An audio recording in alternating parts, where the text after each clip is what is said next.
You are listening to Author Shenanigans, two authors separated by a common language. So would you go back and pick up one of those 4 quarters that you just had and take a look at it, and you'll see on one side is an eagle. There's a dude's head. That would be our first president, yes. Who was that? George Washington, the one who, kicked the English out. Oh. We really do get upset about taxes around here, just saying. Why tax? What's taxes got to do with it? Oh, so yeah, there's this whole thing that the reality was that when England was trying to somewhat subjugate America, the thing that killed it was the Boston Tea Party. Whenever the English government said, we're going to tax you, you're not going to get representation inside of our government. And so they sent over, it's like, we're going to tax the shit out of you. And we're like, oh, that was it. That was the final thing that we decided that, to revolt. Oh, I haven't got up to that bit in the book yet. Okay. 1776. Okay. I must be getting to it soon, but it goes through like each of the 9 nations first. So yeah. I'm sure I'll get to it. It's kind of King of the Hill over here. King of the Hill around here is whenever you have a sand pile. Smells funny. The money. It's wherever you had the money is probably anyway. No, it smells of metal. I don't like it. Metal smells of metal. The money smells of metal. I don't like it. What should the money smell like? I don't know. Can't they make it scent free? I just don't like handling them anyway. It's easier just to have it on a computer and just PayPal. Okay. Like PayPal, right? Cool. Anyway. Yeah, and what is this about checks? People keep trying to pay you to give you checks. Or you have to send checks or postal orders to pay your bloomin' rent. I'm like, hello, we have computers now. Yes, we use the computers to go to our bank to send them a check. Why can't you just transfer it? And some businesses honestly still aren't set up to do that. I mean, even I am, but it took a little while, and it takes a while to get every single author on direct billing so that I can pay everyone. Yeah, but you should be able to send money from one bank account to another bank account.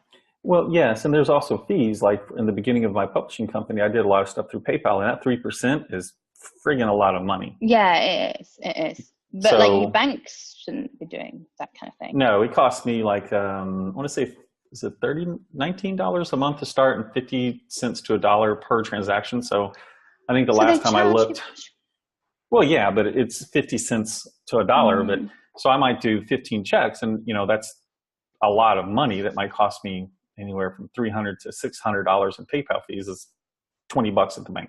Right. Okay. So PayPal is not a very, very great way to send money if you're doing any sort of quantity. Yeah. So I understand, but I think that basically the banking system here is a rip-off compared to other countries. That's all. Okay. Duly noted. We'll do banking, 2 authors separated by common banking system later. Yeah. Okay. I have lots to say about it. Squeeze a quarter so tight the eagle screams. Is that okay? So this is to hang on to it, or is it to try and get as much value out of it as possible? There you go. To get as much value out of it as possible. They're saying basically the person who does this is very, very cheap. They don't want to, they're going to hang on to that quarter until the eagle screams, which I thought was very funny. Yeah. So, that makes sense if you know that it's got an eagle on it. Okay, so we'll do this one really quick. Supper, dinner. Perfect. See, sweeper. A chimney sweeper? This is inside the house. I don't know. This one, I don't know that. Damn it. What? The vacuum. So. It's a sweeper. Is a sweeper. I don't know. Okay. That one I didn't really know. I'd have to say I would not have gotten that one right. All right, so number 41. You're on the bonus rounds. You're doing pretty good here. Yeah. Good, because I'm hungry now. Okay. I've been fasting since 7 o'clock last night, and it's almost midday. Okay, that's a good excuse to be loopy. All right, ready? Tore up. Yes. Tore up, as in. Yes. Well, kind of. Yes, but that's the tore up I mean. But what could it mean?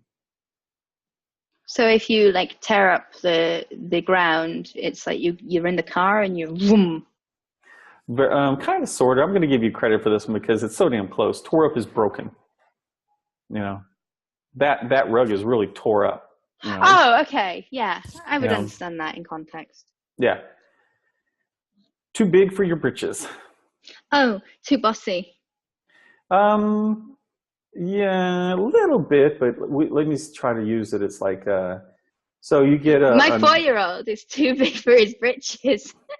Which would mean that they take them, in general though, it's really a little bit oftentimes for an adult. Let's say that you got someone who comes in and they're brand new from college and they come into a group of you who've been around and working for 10 years and they start commanding everybody.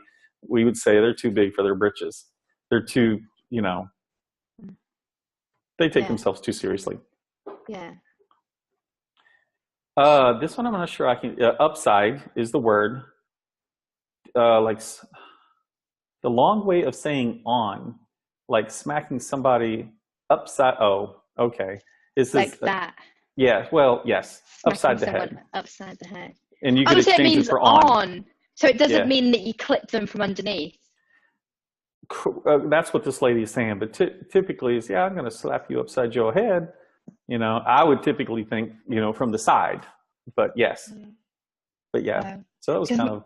My dad used to have this technique that he'd use on my brother at the dinner table. And it would be literally, yeah. And he always used to have to sit on his right hand side so that it was past the hand so he could get a smack. And can I just the poor kid. Your brother comes up, mashed potatoes on his face or whatever it is they all are eating. Yeah. And just for the record, like corporal punishment is probably the most damaging and the least effective form of schooling that there is. So like, let's just get that out of the way. But my dad used to do this to my brother. He'd clip him like this and he'd use this part of his hand and it would go up the back of his head. And so I thought upside was like up the back because like your head overhangs, right? And by the way, for a lot of you parents, Ellie doesn't have any kids, so we're gonna go with that. I have a 4-year-old. Hypothetical. Anyway, so upside. No, but no, scientifically it's been proven that it's like the worst thing that you can most do. Scientists don't have kids either. I can tell you that there comes a point where it's not a valid argument. And I'm going to tell you from my experience as a person who was given corporal punishment, it was very effective in stopping me from doing things that I would normally have done. Yeah, but at what cost? Well, not doing the shit that would have gotten me in trouble and or potentially harmed me. So what's the cost of that? No, I think you have to think about what the science is showing. Well, it depends on what they call corporal punishment too, right? Because I never felt I was beaten. I think there's a definitive difference between the two of those. Okay. So, but yeah, I understand a lot of what you're talking. I understand a lot of what you're saying related to a lot of the things that are considered beatings. So I'm with you there, but I also understand that as children, there are a lot of times like you can try all this other shit that the scientists want you to try, and that shit ain't gonna work. Okay, but anyway, apart from that, negative reinforcement has been shown to be ineffective, not just not effective, but ineffective at what? At getting the result that you want, whereas positive reinforcement is dramatically effective, more effective than random reinforcement. And most things are better than random reinforcement. Well, you have to have a control, right? So come on, you know that from Facebook ads. So all right. Anyway, like positive reinforcement is the way to go. I'm not going to argue that positive reinforcement is beneficial. I will argue that I think there are times when the science cannot look at all aspects of this and say, this is always bad. Because I can point to situations in my life where I'm like, Okay. So that's all. Well, maybe. Depending, like if you're grabbing, like if they're about 45. If they're about to like put the hand in the fire or something like that. And I need to clarify that. So anyway, my 4-year-old is not getting beaten. End of story. Right, no problem. And then we go, what's a beating? But all right, number 45, stomping grounds. My 4-year-old is not going to get negative reinforcement. There you go. Excellent. Stopping Grounds. Stomping Grounds. No idea. What city were you born in, or were you raised in? Oh, Stomping Ground. So I'd say, okay, so South Kensington was my stomping ground. Yes, that is it. Okay. Would you have got at that if I had perhaps added the G? Yeah, or maybe if I'd seen it written down with correct intonation. Yeah. And the definition right beside it, I would have gotten that exactly right.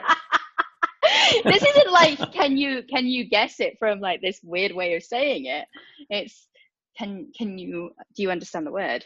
Right? Yes, it's your hometown or where you're from. So we want to appreciate Heather Barnett from sheknows.com giving us this opportunity to kind of go through it. So go see that and go see everything. I didn't expressly go verbatim everything that she did. So go check out what she said about it. You mean there was more? No, we did go through all 45, but she has a few other definitions that are in there that I did not say. Okay.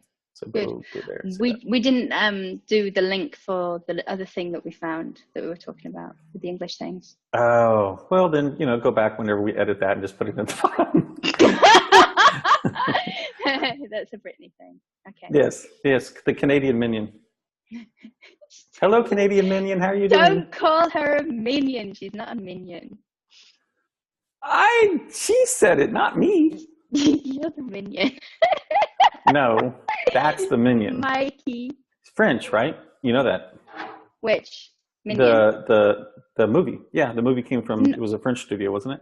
Oh, okay. So that would explain why some of the words are French when they get. But I thought there were. I thought other it was words multiple. as well. Yeah, I thought there was like 3 or 4 languages. Yes. Yeah. Apple. That's what I thought.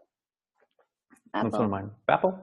It's a little bitty thing. If you get the DVD, I guess you could probably find it on YouTube somewhere. But one of them comes and they have like a sack lunch or something, and in the sack lunch is an apple. Sack lunch. Yes. What is you don't you know mean what a packed lunch? Yeah. You mean a packed lunch? A lunch that you carry to work in a sack. A sack lunch. You don't have a lunch box. Yeah, there's people who have lunch boxes or the cloth things as well. What would you call it if it were in a box? Would you still call it a sack lunch? Probably a box lunch or something. I mean, okay. Or your could be sack lunch. I mean, it depends. Southern, right? So, hey, you taking a sack lunch with you? It's like, yeah. Typically, depending on what you're doing, I don't think most people like metal boxes.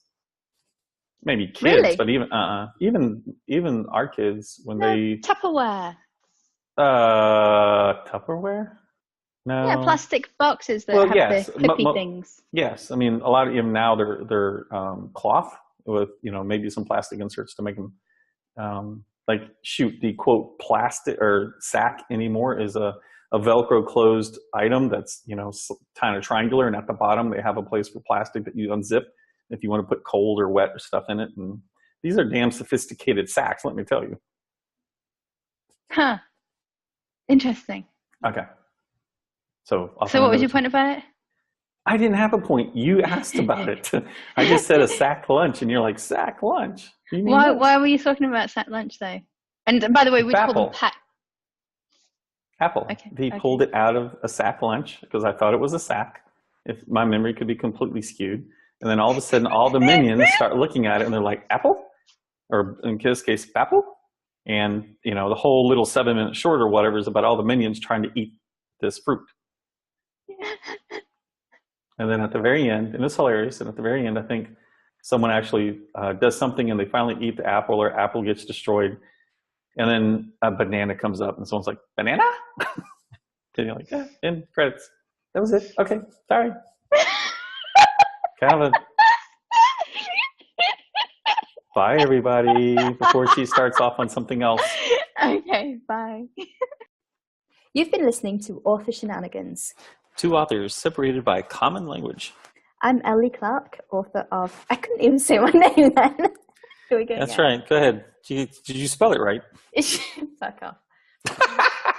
You've been listening to Author Shenanigans. 2 authors separated by common language. I'm Leigh Clarke, author of The Ascension Myth. And I'm Michael Anderle, creator of The Arthurian Gambit. And you can check out other episodes on lawnfairies.com. .com. Bye for now.